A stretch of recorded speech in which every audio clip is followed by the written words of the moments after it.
नमस्ते प्यारे विद्यार्थी जी, कैसे हैं आप सब। उम्मीद करता हूं कि बहुत अच्छे होंगे। आप सभी को माँ सरस्वती क्लासेस मैथ की दुनिया में ढेर सारी शुभकामनाएं हैं। आज हम लोग पढ़ने वाले हैं क्लास 10th के चैप्टर 1 वास्तविक संख्या यानी कि रियल नंबर का इंट्रोडक्शन क्लास। आज हम लोग पढ़ेंगे वास्तविक संख्या रियल नंबर का इंट्रोडक्शन क्लास। देखेंगे हम इस चैप्टर में क्या क्या पढ़ने वाले हैं, कितने डे लगेंगे, कितने लेक्चर लगेंगे, कैसे पढ़ेंगे, किस टाइप का क्वेश्चन इसमें पूछता है, ऑब्जेक्टिव सब्जेक्टिव करेंगे, सारा इसमें जानकारी लेंगे। चलिए मैं आपको पहले बता देता हूँ एक बात कि आप सभी को 2026 में एग्ज़ाम देना है।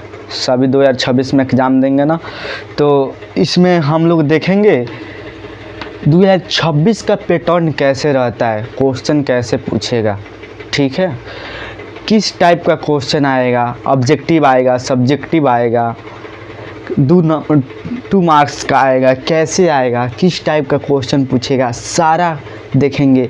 ऑल सब्जेक्ट की पढ़ाई आपको इस चैनल पे माँ सरस्वती क्लासेस चैनल पे होगी। आप सभी को नोट्स हो या ऑब्जेक्टिव का नोट्स हो या सब्जेक्टिव का नोट्स हो, आपको ग्रुप में डाल दिया जाएगा। तो अगर आप ग्रुप में जुड़ जाते हैं तो आपको ये लाभ हो जाएगा कि आपको ऑब्जेक्टिव और सब्जेक्टिव की तैयारी बेहतर हो जाएगी, नोट्स मिल जाएगा, आप प्रिंट आउट करा कर निकाल कर पढ़ सकते हैं उससे। तो आप सभी और ग्रुप में जुड़ना चाहते हैं तो इस नंबर पे आप लोग मैसेज कर दीजिएगा, हाय लिख दीजिएगा और लिख दीजिएगा सर हमें इस ग्रुप में जोड़ दिया जाए। आपको इस ग्रुप में जोड़ दिया जाएगा। इस नंबर पर मैसेज कर दीजिएगा 6209999182। बबुआ एक भी आपको रुपया नहीं देना है। इस प्लेटफॉर्म से जुड़कर आपको फ्री में पढ़ाया जाएगा, 1 रुपया नहीं लगेगा। आप सब मन लगा कर पढ़िए और अच्छे से अच्छे कंटेंट मिलेगा। ये नहीं सब फ्री का पढ़ाई हो रहा है तो अच्छे से कंटेंट नहीं मिलेगा। सब चीज़ बेहतर मिलेगा। ऑल सब्जेक्ट की पढ़ाई इस क्लासेस पे होगी। चलिए आगे बढ़ते हैं, आगे की ओर अपने देखते हैं वास्तविक संख्या का इंट्रोडक्शन क्लास। बबुआ इसमें देखते हैं हमें किस टाइप का क्वेश्चन पूछता है। सबसे पहले देखेंगे बबुआ इसमें क्या ऑब्जेक्टिव क्वेश्चन पूछता है, यानी बबुआ 1 मार्क्स का क्वेश्चन, जिसे गोला भरा जाता है ना, ऐसे 1 नंबर दे देगा A B C D। बबुआ तो इसको भरते हैं ना आप ऐसे मानिए इसका 1 है तो इसको ऐसे भर देते हैं, ठीक है, इसको ऐसे भरते हैं। इसे 1 नंबर का यानी MCQ क्वेश्चन पूछता है, ठीक है। अच्छा 2 मार्क्स का क्वेश्चन आपसे क्या पूछेगा इसमें, 2 मार्क्स का क्वेश्चन इसमें आएगा जी, बिल्कुल आएगा। 1 मार्क्स का और 2 मार्क्स का। 2 मार्क्स का क्वेश्चन कैसे पूछता है बबुआ, जैसे मानिए क्वेश्चन है ये, जैसे सब्जेक्टिव पूछता है लिखने वाला वैसा ही पूछता है, मतलब वो थोड़ा छोटा में होता है क्वेश्चन। जैसे दे देगा सिद्ध कीजिए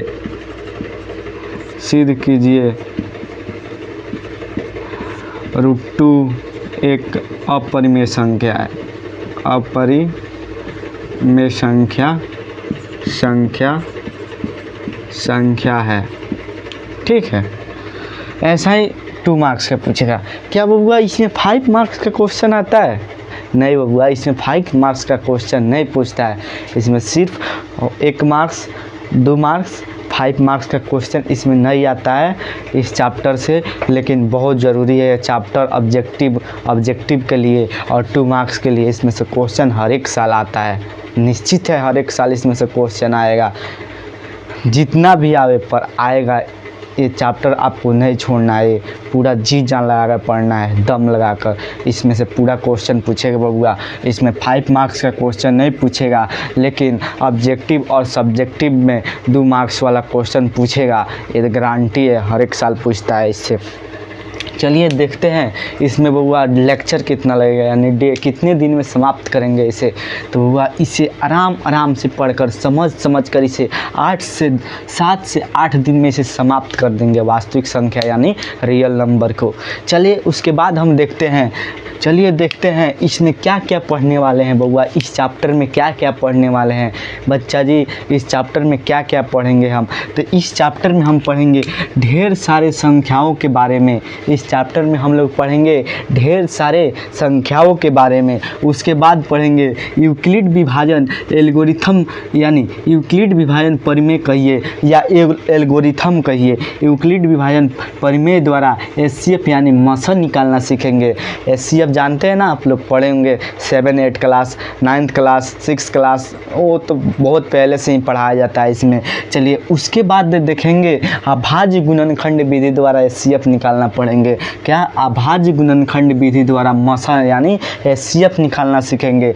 परिमेय संख्या शांत है या अशांत है, ये देखेंगे कि परिमेय संख्या शांत है या अशांत है। उसके बाद देखेंगे अपरिमेय संख्या सिद्ध करना सीखेंगे। जैसे बउआ हम आपको ये बताए थे, सिद्ध कीजिए कि √2 एक अपरिमेय संख्या है, ये पढ़ने सीखेंगे। यूक्लिड विभाजन एल्गोरिथम द्वारा एचसीएफ निकालना सीखेंगे, जो बउआ हर एक साल उसमें से क्वेश्चन आता है। हम भी एग्ज़ाम दिए थे तो उसमें भी आया था।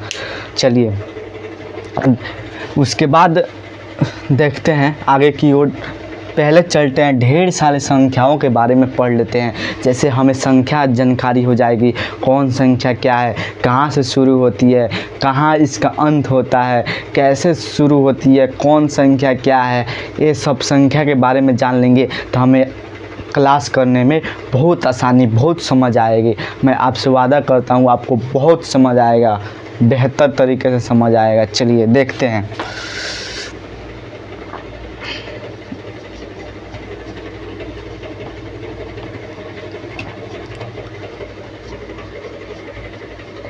सबसे पहले बउआ देखेंगे, सबसे पहले चलते हैं, पहले शुरू से स्टार्ट करते हैं, तब आपको इस संख्या तक ले आएंगे, यानी वास्तविक संख्या तक। पहले जड़ बनाते बनाते उसके बाद वास्तविक संख्या तक आ जाएंगे हम लोग। चलिए सबसे पहले देखेंगे प्राकृत संख्या क्या है बउआ।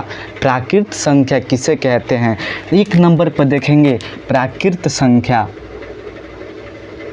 प्राकृत संख्या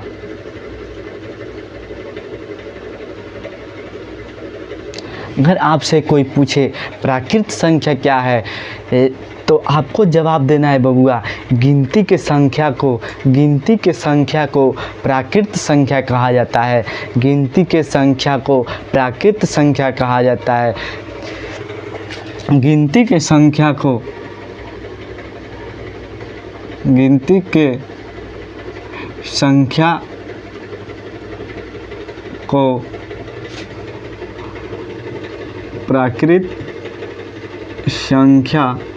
संख्या कहा जाता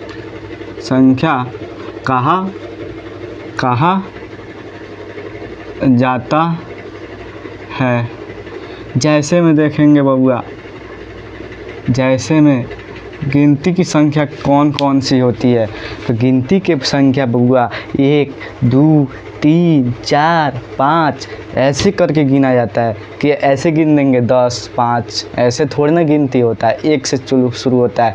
जैसे हम लोग घर में माता पिता को या फैमिली को गिनते हैं तो सबसे पहले माँ पापा ऐसे करके गिनते हैं, भैया दीदी, ऐसे तो नहीं गिनते हैं भैया दीदी तब माँ पापा, ऐसे तो नहीं गिना जाता है। तो गिनती की संख्या बउआ 1, 2 से स्टार्ट होती है। तो गिनती की संख्या एग्जाम्पल जैसे देखेंगे 1, 2, 3, 4 ऐसे कर कर के अनंत तक चली जाती है बउआ। अगर आपसे कोई पूछ दे बउआ सबसे छोटी प्राकृत संख्या कौन सी है, अगर आपसे कोई पूछ दे सबसे छोटी प्राकृत संख्या कौन सी है, सबसे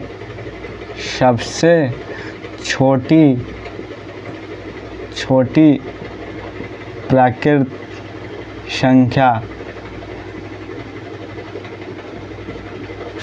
तो बबुआ आपको जवाब देना है सबसे छोटी प्राकृत संख्या 1 होती है, क्योंकि ये 1 से चालू हो रही है, यानी एक हुआ थोड़ा इंग्लिश में कभी कभी बोल देते हैं। तो एक से एक है सबसे छोटी प्राकृतिक संख्या, यहाँ देखिए एक से शुरू हो रही है तो एक होगी। अगर आपसे कोई पूछ दे सबसे बड़ी प्राकृतिक संख्या, सबसे बड़ी प्राकृतिक संख्या, तो आपको जवाब देना है सबसे बड़ी प्राकृतिक संख्या का कोई अंत नहीं है, ये अनंत होगी। क्या आप बता देंगे इसमें ये डॉट डॉट करके अनंत तक चल रही है तो सबसे बड़ी प्राकृतिक संख्या क्या है? वो तो चलती जाएगी करोड़ अरब खरब, उससे हम लोग बता ही नहीं सकते हैं सबसे बड़ी प्राकृतिक संख्या क्या है। तो हुआ इसको कहेंगे इसका कोई अनंत नहीं है, ये अनंत है। ठीक है, ये समझ आई। एक बार और आपको बता देता हूँ प्राकृतिक संख्या किसे कहते हैं। गिनती की संख्या को प्राकृतिक संख्या कहा जाता है। जैसे कि 1 2 3 से लेकर इन्फिनिटी तक अगर सबसे छोटी प्राकृतिक संख्या 1 होती है, सबसे बड़ी प्राकृतिक संख्या अनंत होती है, इसका कोई अंत नहीं होता है। अब देखेंगे दूसरे नंबर पर प्राकृतिक संख्या के बाद आता है पूर्ण संख्या। पूर्ण संख्या किसे कहते हैं? अगर आपसे कोई पूछ दे पूर्ण संख्या किसे कहते हैं तो आपको जवाब देना है यदि प्राकृतिक संख्या के परिवार के पहले शून्य यानी कि जीरो अंडा शून्य लगा दिया जाए तो उसे पूर्ण संख्या कहते हैं। यदि प्राकृतिक संख्या के परिवार के पहले 0 लगा दिया जाए तो उसे पूर्ण संख्या कहते हैं। इतना तो समझ आ गया होगा। यदि प्राकृतिक संख्या के परिवार के पहले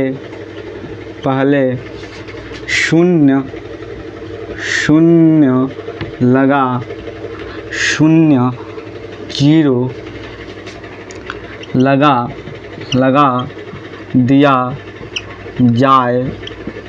जाए वे पूर्ण संख्या कहलाती है। जैसे कि बबुआ प्राकृतिक संख्या अभी आप लोग को बताए हैं, प्राकृतिक संख्या गिनती के संख्या को प्राकृतिक संख्या कहते हैं। तो गिनती की संख्या होती है बबुआ 1 2 3 4 5 ऐसे कर के ये अनंत तक चलती है। अगर इसके पहले 0 लगा देते हैं तो ये पूर्ण संख्या बन जाती है। इसके पहले ये 0 लगा दिए तो ये पूर्ण संख्या बन गई। आपको समझ आया ना? अगर आपसे कोई पूछते सबसे छोटी पूर्ण संख्या कौन सी है? सबसे छोटी पूर्ण संख्या,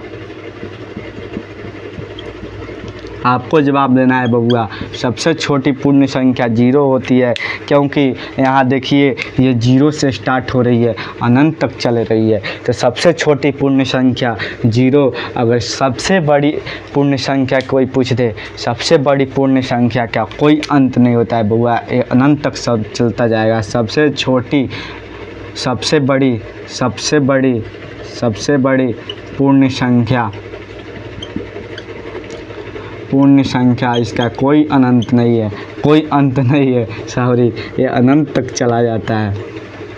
ठीक है, चलिए एक बार और आपको समझा देते हैं पूर्ण संख्या किसे कहते हैं। यदि प्राकृतिक संख्या के परिवार के पहले शून्य यानी 0 लगा दिया जाए वे पूर्ण संख्या है। जैसे कि 0 से लेकर इन्फिनिटी तक अगर आपसे कोई पूछ दे सबसे छोटी पूर्ण संख्या कौन सी है 0, और सबसे बड़ी पूर्ण संख्या का कोई अंत नहीं है, अनंत तक चलता है। इतना समझ आ गया हो तो आप लोग बोलिए आगे बढ़े। चलिए आगे बढ़ते हैं।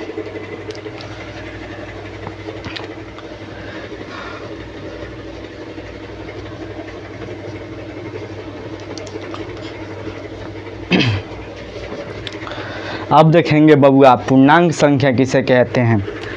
पूर्ण संख्या तो हम लोग पढ़ लिए, पूर्णांक संख्या किसे कहते हैं? तो पूर्णांक संख्या बबुआ यदि पूर्ण संख्या के परिवार के आगे ऋणात्मक प्राकृत संख्या, यदि पूर्ण संख्या के परिवार के आगे ऋणात्मक प्राकृत संख्या लगा दिया जाता है तो ये पूर्णांक संख्या कहलाती है। चलिए देखते हैं 3 नंबर पे, पूर्णांक संख्या।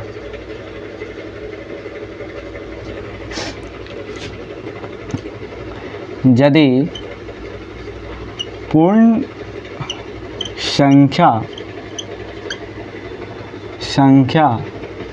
के परिवार के पहले ऋणात्मक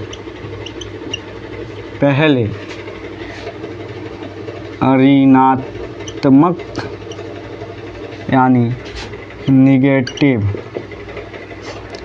ऋणात्मक प्राकृत संख्या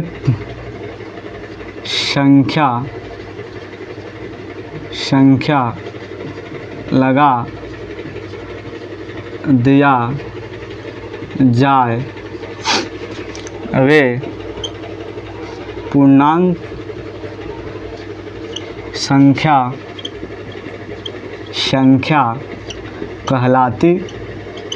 कहलाती है।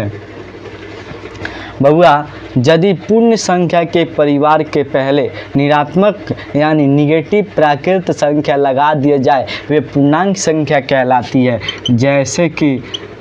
जैसे कि पूर्ण संख्या क्या देखे थे बबुआ? पूर्ण संख्या 0 से स्टार्ट होती है, 1 2 3 4 एक करके ऐसे अनंत तक चलती है। अगर इसके परिवार के पहले ऋणात्मक प्राकृत संख्या लगा दिया जाए, प्राकृत संख्या किसे कहते हैं? गिनती के संख्या को प्राकृत संख्या कहते हैं।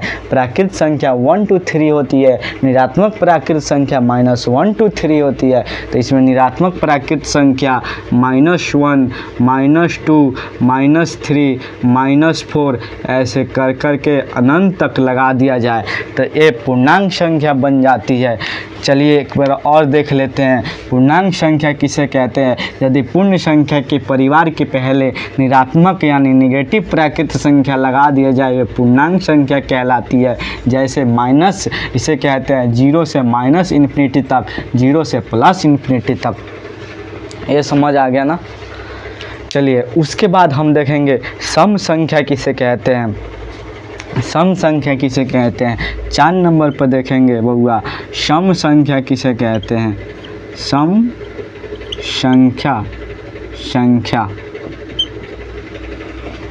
चलिए इसके पहले हम लोग प्लस माइनस का एक खेल खिला देते हैं आप लोग को, आपको रिवीजन भी हो जाएगा। जिनको पता है वो तो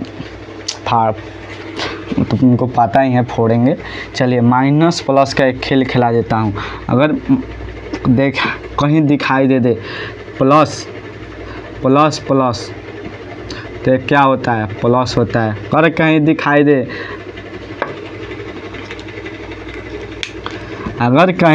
दे प्लस माइनस, क्या होता है? माइनस होता है।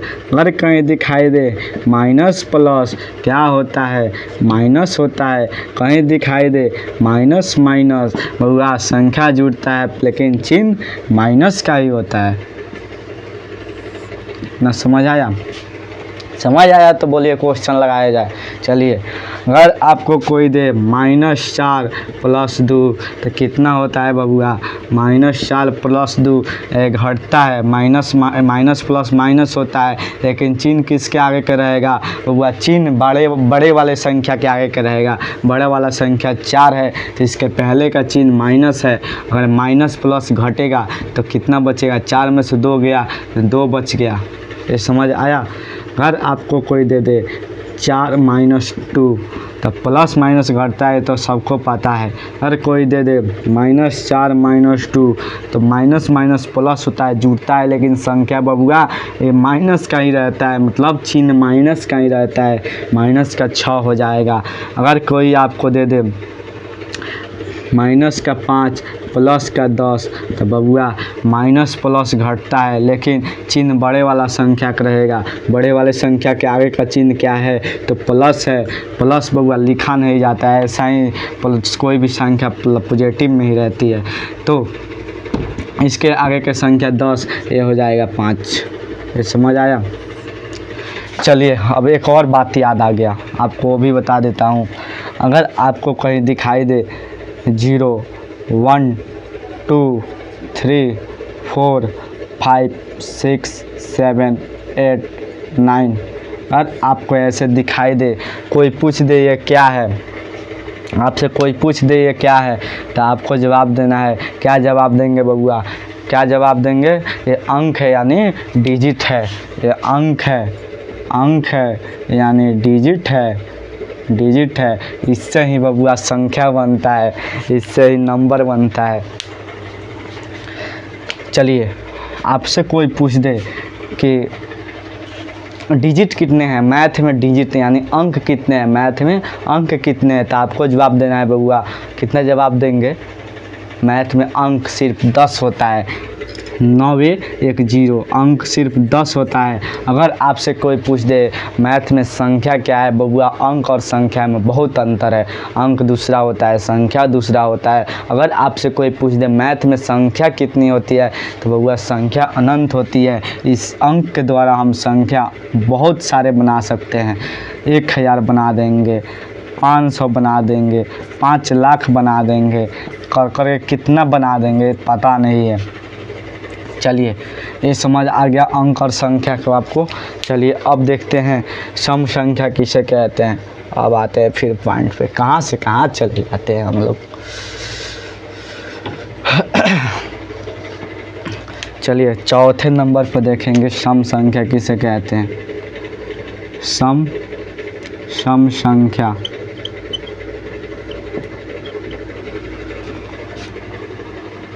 वैसी संख्या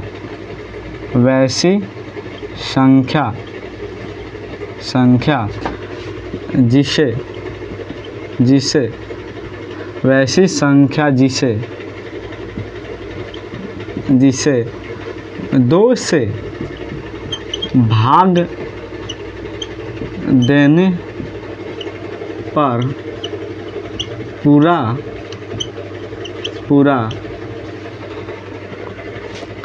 भाग यानी कट जाए, वे सम संख्या कहलाती है। बबुआ सम संख्या किसे कहते हैं? तो वैसी संख्या जिसे 2 से भाग देने पर पूरा भाग लग जाए यानी कट जाए, वे सम संख्या कहलाती है। जैसे एग्जाम्पल में देखेंगे बबुआ, अगर 4 है, इसे 2 से भाग देंगे पूरा कट जाएगा, 2 मतलब है। अगर बबुआ आपको कोई 5 दे दे, पूछेगा क्या ये सम संख्या है, तो बबुआ ये सम संख्या नहीं है, क्योंकि इसे 2 से भाग देंगे तो ये पूरा नहीं कटेगा, ये सिर्फ 5 से कटेगा, 2 से नहीं कटेगा। अगर आपसे कोई पूछ दे कि 6 क्या सम संख्या है, अब हुआ ये सम संख्या है, 2 से भाग देंगे तो 2 तय 6 कट जाएगा। चलिए एग्जाम्पल समझ आ गया ना। सम संख्या किसे कहते हैं? तो वैसी संख्या जिसे 2 से भाग देने पर पूरा भाग लग जाए यानी कट जाए, वे सम संख्या कहलाती है। इतना समझ आ गया। चलिए अब आगे देखते हैं विषम संख्या किसे कहते हैं। विषम संख्या किसे कहते हैं?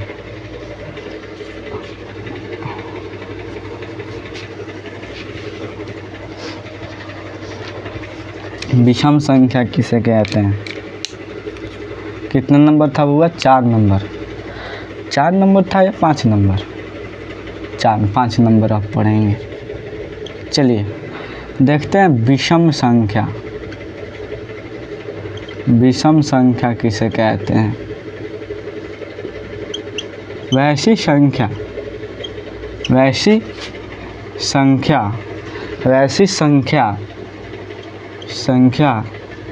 जिसे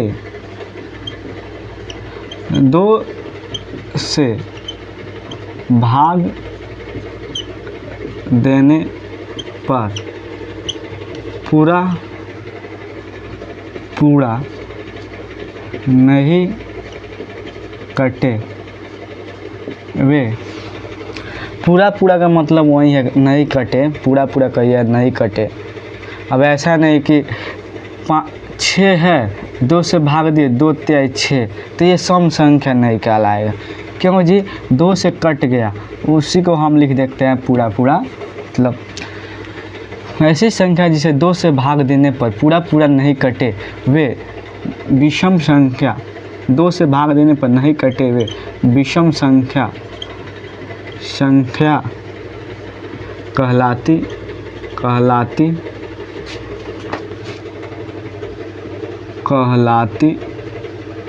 है। जैसे देखेंगे 5, 7, 11, इसे 2 से भाग दीजिए ना 2 से भाग, कहीं काट दीजिएगा 2 से भाग देके। कहें ना आप चाइनीज मैथ लगा कर काट देंगे, चाइनीज मैथ लगाएंगे, आप क्या करेंगे, इसे 5 से 2 दूनी 4 कर देंगे, पॉइंट दे देंगे, और फिर 2 पंजे 10 कर देंगे। कहें ना 2 से नहीं कट गया, तो वो इसे चाइनीज मैथ कहते हैं। ये प्लूटो में चलता है, यहाँ नहीं चलेगा। हम लोग 10वां में, ये प्लूटो में चलता है, यहाँ नहीं चलेगा। चलिए, इसे 2 से भाग देने पर नहीं कटेगा। उसके बाद देखते हैं विषम संख्या किसे कहते हैं, समझ आ गया ना। वैसी संख्या जिसे 2 से भाग देने पर पूरा नहीं कटे हुए विषम संख्या कहलाती है। जैसे 5, 7, 11 ऐसे विषम संख्या। अब देखेंगे बउआ भाज्य संख्या किसे कहते हैं। 6 नंबर पर देखेंगे भाज्य संख्या किसे कहते हैं। भाज्य संख्या एक से बड़ी, पहले समझा देता हूँ। एक से बड़ी वैसी संख्या जो स्वयं, एक से बड़ी वैसी संख्या जो स्वयं और एक को छोड़कर किसी अन्य संख्या से विभाजित हो जाती है। वह एक से बड़ी वैसी संख्या, एक से बड़ी कुछ भी ले लीजिए, 2 ले लीजिए, 3 ले लीजिए, 4 ले लीजिए, 5 ले लीजिए, लाख ले लीजिए। एक से बड़ी वैसी संख्या जो स्वयं और एक को छोड़कर किसी अन्य संख्या यानी किसी दूसरे संख्या से विभाजित हो जाती है, उसे भाज्य संख्या कहते हैं। वैसी संख्या जो एक से बड़ी वैसी संख्या जो स्वयं और एक को छोड़कर किसी अन्य संख्या से विभाजित हो जाती है, उसे भाज्य संख्या कहते हैं। जैसे हुआ कोई आपका साथी होगा या होगी, उसका मैं गारंटी नहीं लूँगा। अगर वे खोज से बात करता है, अगर आपसे बात करता है, अगर वो किसी दूसरे से बात करेगी, उसे भाज्य संख्या कहते हैं। अगर वो खुद से बात करता है, आपसे बात करता है, किसी दूसरे से बात नहीं करे, मतलब उसका मेल ही नहीं खाए, उससे बात नहीं करे, वह अभाज्य संख्या कहलाता है। विषम सम बार याद आ जा रहा है, क्या पता क्या है। चलिए भाज्य संख्या देखेंगे। एक से बड़ी वैसी संख्या जो स्वयं और एक को छोड़कर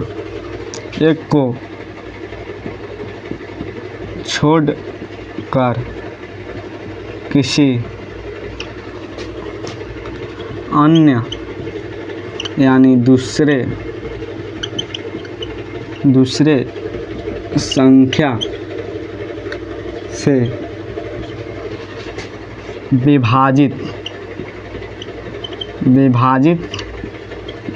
हो जाए, विभाजित मतलब भाग लग जाए, हो जाए, वे सम संख्या कहलाती है।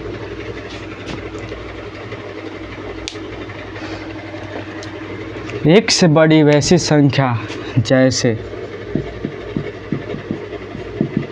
अगर आपसे कोई पूछ दे एक से बड़ी दो है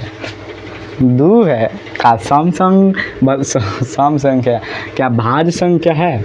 एक से बड़ी तो दो है, लेकिन क्या भाज्य संख्या है? आप चट से कह देंगे भाज्य संख्या है ना। कैसे है भाज्य संख्या, बताइए कैसे है? ये एक और स्वयं को छोड़कर किसी दूसरे संख्या से तनी भाग लगा दीजिएगा, लगाइए ना, लगा दीजिए दूसरे संख्या। कहे ना हम जीरो से भाग लगा देंगे, यहाँ जीरो से भाग लगा देंगे। चल जाइएगा प्लूटो में, पट से नीचे आया जीरो, बस पट से प्लूटो, पट से यहाँ से फ्लाइट का टिकट बनेगा, यहाँ से फ्लाइट का टिकट बना और पट से प्लूटो आपको भेज दिया जाएगा। वहाँ जाइएगा और मास्टर को बताते रहिएगा कि हम दो को जानते हैं भाज्य संख्या बना देंगे। पूछेगा कैसे, तो आप कहिएगा दो को भाज्य संख्या में ऐसे बना देंगे। क्या करेंगे, इसको दो लिख देंगे, जीरो से भाग दे देंगे। दो को तो एक से भाग लग ही जाता है और दो को दो से भाग तो लग ही जाएगा। तो देखिए ना, स्वयं और एक के छोड़कर जीरो से भाज लग जा रहा है। कहिएगा वहाँ, कहेगा बहुत बढ़िया बउआ, आप पहले काहे नहीं आए थे इंजीनियर साहब, वैज्ञानिक साइंटिस्ट साहब, आप पहले काहे नहीं आए थे? हमारे यहाँ इसी संख्या की वजह से प्लूटो इतना पीछे रह गया है। आप इंडिया को बढ़ा दिए उतना बड़े जाकर। चलिए छोड़िए, मतलब क्या कहा जाए। क्या बबुआ आपसे कोई पूछ दे तीन क्या भाज्य संख्या है, तीन भाज्य संख्या है, तो कह दीजिएगा हो भाज्य संख्या है। कोई काय भाज्य संख्या नहीं है, हम इसे एक से भाग दे देंगे और तीन से भी लग जाएगा और 1.5 से 2 मरतबे कटा देंगे। लीजिए ना, एक और स्वयं को छोड़कर किसी दूसरे संख्या से विभाजित हो गया। बबुआ ई नहीं देखिएगा, ये आपको प्लूटो में भेज दिया जाएगा। वहाँ कहेगा साइंटिस्ट साहब आप ई नहीं देखे हैं कि गिनती में 1, 2, 1.5, 2.5, 1.0005, 1 पॉइंट कुछ हो आवेला ना, नहीं आवेला, तो ओइसे ई ना लगी यहाँ। अगर आपसे 1.5 कोई पूछ दे तो नहीं होता है बबुआ। 3 भी भाज्य संख्या नहीं है। अगर आपसे कोई पूछ दे 4 भाज्य संख्या है तो आप कह दीजिएगा ना भाज्य संख्या नहीं है, काहे कि 2, 3 तो नहीं है तो 4 नहीं है। आपको मारेगा प्लूटो से और उठा के कैमरा में डाल के भेज देगा पट से।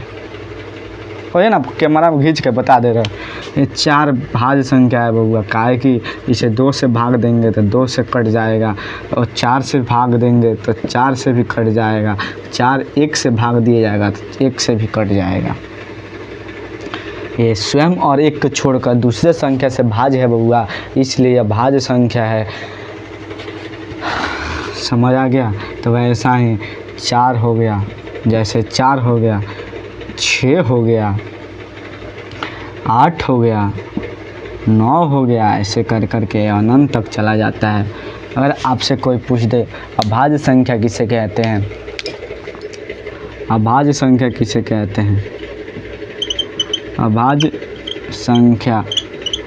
संख्या तो आपको जवाब देना है एक से बड़ी वैसी संख्या जो स्वयं और एक को छोड़कर किसी अन्य संख्या से विभाजित नहीं होती है, वे अभाज्य संख्या कहलाती है। अभाज्य संख्या कहलाती है। वैसी संख्या एक से बड़ी वैसी संख्या 1 मिनट वो थोड़ा इंक डाल दे, इसमें इंक नहीं है।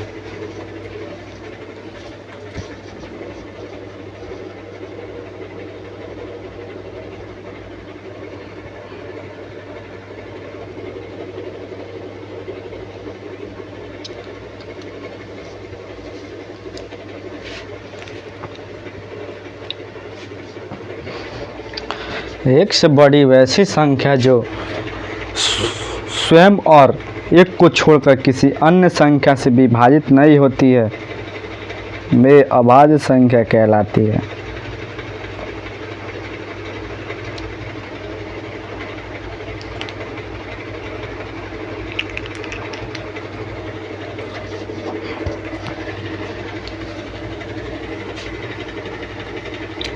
एक से बड़ी वैसी संख्या, एक से बड़ी वैसी संख्या जो स्वयं और एक को छोड़कर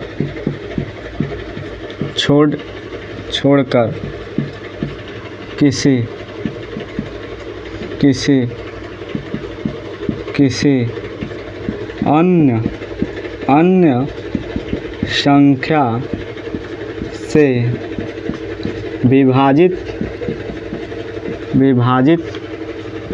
नहीं होती है, वे अभाज्य संख्या कहलाती है। एग्जाम्पल में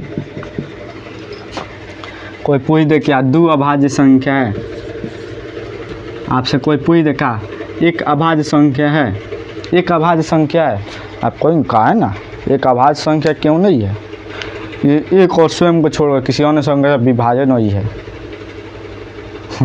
बबुआ आपको ये पता होना चाहिए कि एक नहीं तो भाज्य है, एक ना तो भाज्य है और ना भाज्य है, ये प्लूटो है, प्लूटो। इसका कोई मतलब नहीं है, ये हमको भी दगा देगा, आपको भी दगा देगा, ठीक है। ये एक कुछ ये ना भाज्य है ना भाज्य है, क्या दो भाज्य संख्या है। एक मिनट वो दिखाई दे रहा है कि नहीं आपको, हाँ दिखाई दे रहा होगा। क्या दो अभाज्य संख्या है, तो आप कह देंगे काहे भाज्य संख्या नहीं है, काहे की भाज्य संख्या नहीं हुआ था, तो अभाज्य संख्या तो होगा। तो बबुआ बिल्कुल होगा कि दो स्वयं और छोड़ किसी अन्य संख्या भी भाजित नहीं है। 3 होगा, बिल्कुल होगा। 5 होगा, बिल्कुल होगा। 7 होगा, बिल्कुल होगा। क्या 9 होगा? बड़ी सम विषम पढ़े हैं, 9 नानू होगा, काहे कि 2 से सम संख्या 9 नहीं होगा, काहे कि 2 से नहीं कटता है सम संख्या। तो बताइए 9 क्या अभाज्य संख्या है? कह दीजिए अभाज्य संख्या नहीं है, पट से प्लूटो भेज देंगे। 9 अभाज्य संख्या, अभाज्य संख्या है, भाज्य संख्या नहीं है। इसे 3 से भाग लगाइए तो 3 से 9 मतलब नहीं कट रहा है, 9 से भाग लगाइए, 9 एकम 9 नहीं कट रहा है, 9 1 से नहीं कट जाएगा, प्लूटो चले जाइएगा। इसीलिए ये से कर के अनंत तक चला जाता है। टाइम तो बहुत हो गया है, चलिए और बताते हैं। भाज अभाज पढ़ लिए, सम विषम पढ़ लिए, प्राकृत पूर्ण पूर्णांक पढ़ लिए। अब पढ़ लेंगे सहअभाज्य संख्या किसे कहते हैं। सहअभाज्य संख्या,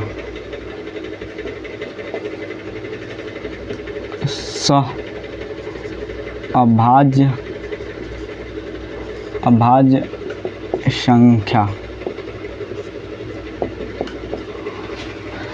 वैसी दो संख्या का, ये ना, वैसी दो संख्या का मसद यदि एक है, वैसी दो संख्या के मसद यदि एक है, यानी HCF एक है, उसे सहअभाज्य संख्या कहते हैं। समझिए ना, आइए ना एग्जाम्पल में समझा रहे हैं। वैसी दो संख्या, वैसी दो हित हुआ जिसका हित एक है, वैसी दो जिसका कोई एक है, मतलब समझ गए होंगे आप, इतना तो समझदार है। एक हो लेकिन उस दो का एक है, दो एगो के साथ है, मतलब 2 बड़ा एगो के साथ है, तो मानिए ना वो सहअभाज्य संख्या है। वैसी दो संख्या, वैसी दो संख्या जिसका मसा HCF 1 है उसे अभाज्य संख्या कहलाती है। एग्जाम्पल में देखिए 7, 9, 10, 11 इसका HCF कीजिए क्या होगा। ये समझ आ गया सह-अभाज्य संख्या किसे कहते हैं। वैसी दो संख्या जिसका HCF 1 होती है उसे सह-अभाज्य संख्या कहते हैं। उसके बाद देखेंगे परिमेय संख्या किसे कहते हैं। बाप रे बाप बहुत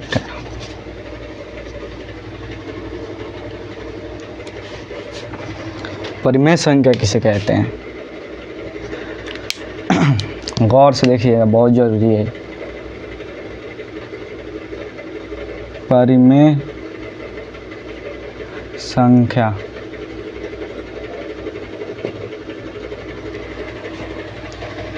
वैसी संख्या जिसे P/Q के रूप में लिखा जा सके उसे परिमेय संख्या कहते हैं। वैसी संख्या जिसे P/Q के रूप में लिखा जा सके उसे परिमेय संख्या कहते हैं। वैसी संख्या जिसे P/Q के रूप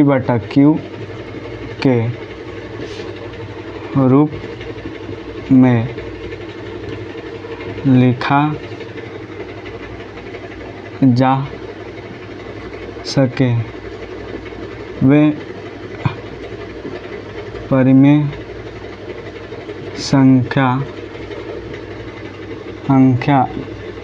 कहलाती है। ऐसी संख्या जिसे P/Q के रूप में लिखा जा सके वे परिमेय संख्या कहलाती है, जहाँ P और Q पूर्णांक संख्या होनी चाहिए। पूर्णांक संख्या पता है ना, माइनस इन्फिनिटी तो प्लस इन्फिनिटी तो चलता है, बताए तो अबे थे। चलिए और एग्जाम्पल में देखिए, और आपसे कोई पूछ देगा 4 परिमेय संख्या है, कहेंगे बिल्कुल है। 4 कम 1 P/Q के रूप में लिखा जा सकता है।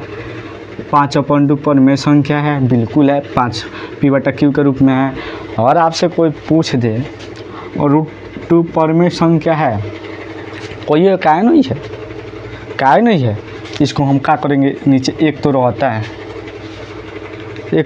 है, बस आपको चट से प्लूटो का टिकट बनेगा। जाइए प्लूटो में लिखते रहिएगा, वैसे यहाँ इंडिया में नहीं चलेगा। प्लूटो में जाइएगा चट से, वहाँ लिखिएगा तो वहाँ का टीचर सब कहेगा हाँ बउआ इंजीनियर साहब और साइंटिस्ट साहब, पहले बताए होते तो हमारा इतना मैथ गड़बड़ाता नहीं। काहे सिद्ध करते हम पट से लिख देते परिमेय संख्या है, लेकिन बउआ इस परिमेय संख्या नहीं है, क्योंकि यहाँ शर्त देखिए P और Q पूर्णांक संख्या होनी चाहिए। √2 क्या पूर्णांक संख्या में आता है, -1 -2 +1 +2 0, ये सब √2 नहीं आता है, इसलिए परिमेय संख्या नहीं है।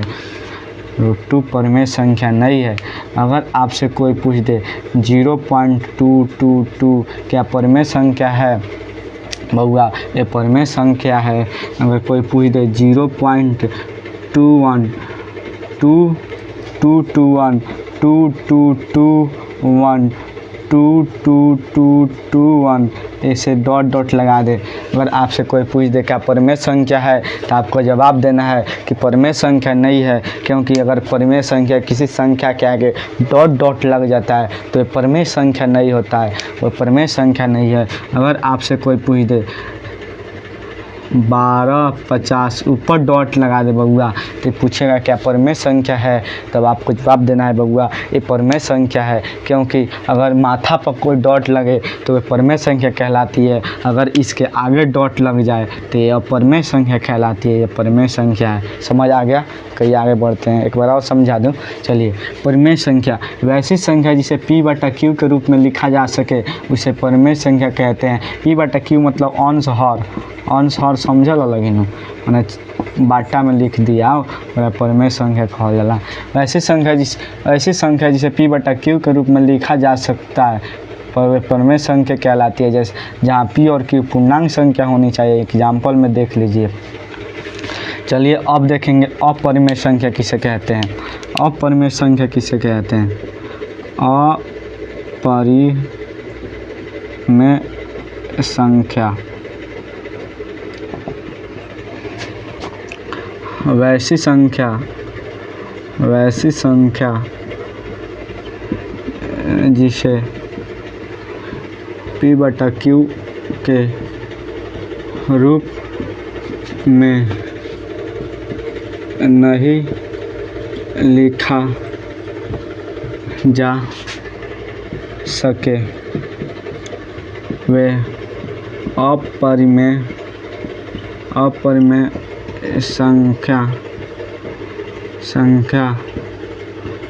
कहलाती है।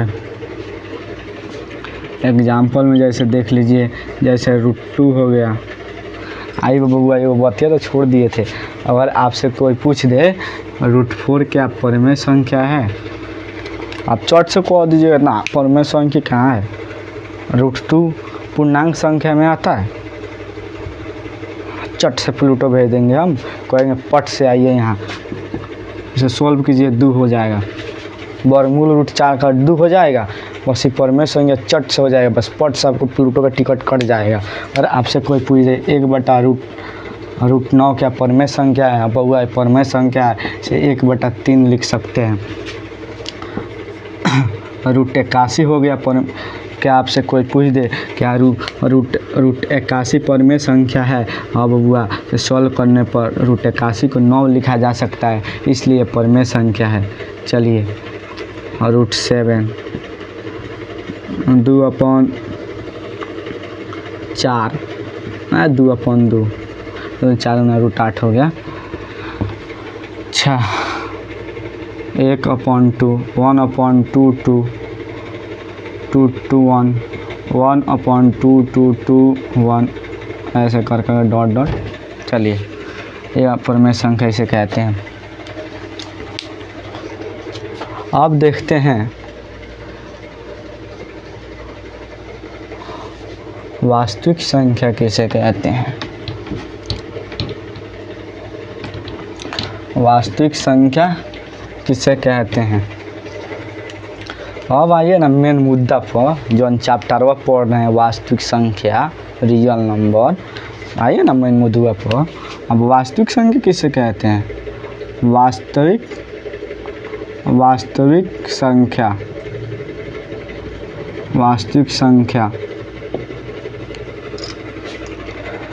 यदि तू और तुम्हारे दोस्त, जैसे आप और आपका दोस्त मिल जाए, उसे तो ज्वाइन कर देंगे, मतलब एक थी मिल जाता है। वैसे वास्तविक संख्या परिमेय तथा अपरिमेय संख्या के सम्मिलित रूप को वास्तविक संख्या कहा जाता है। परिमेय तथा अपरिमेय संख्या के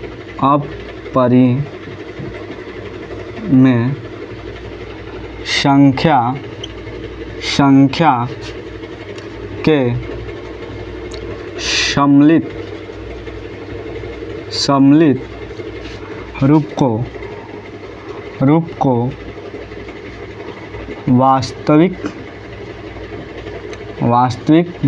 को वास्तविक संख्या कहा जाता है।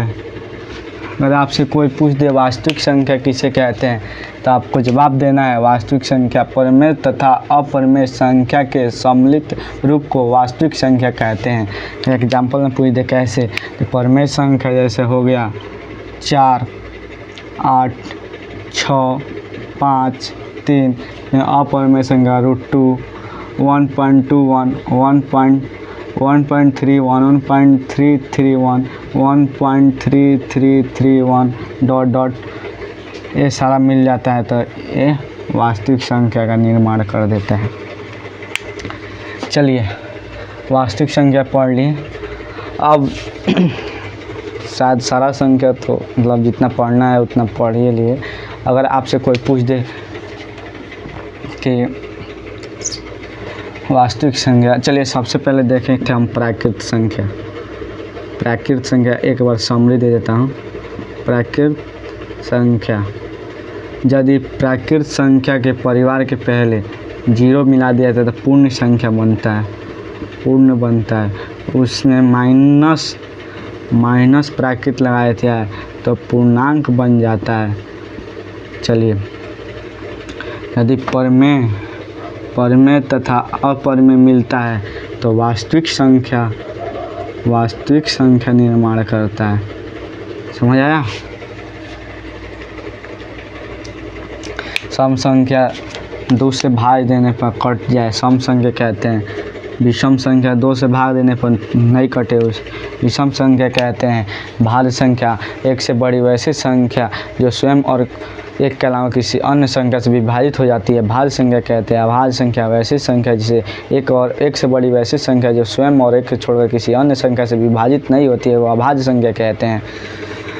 सम संख्या वैसी संख्या जो 2 से भाग देने पर पूरा कट जाए, सम संख्या। विषम संख्या वैसी संख्या जिसे 2 से भाग देने पर पूरा नहीं कटे, उसे विषम संख्या कहते हैं। प्राकृत संख्या, गिनती की संख्या को प्राकृत संख्या कहते हैं। पूर्ण संख्या, यदि गिनती की संख्या के पहले 0 लगा दिया है उसे पूर्ण संख्या कहते हैं। पूर्णांक सदैव पूर्ण संख्या के फैमिली के पहले निरात्मक प्राकृत संख्या लगा दिया जाए उसे पूर्णांक संख्या कहते हैं।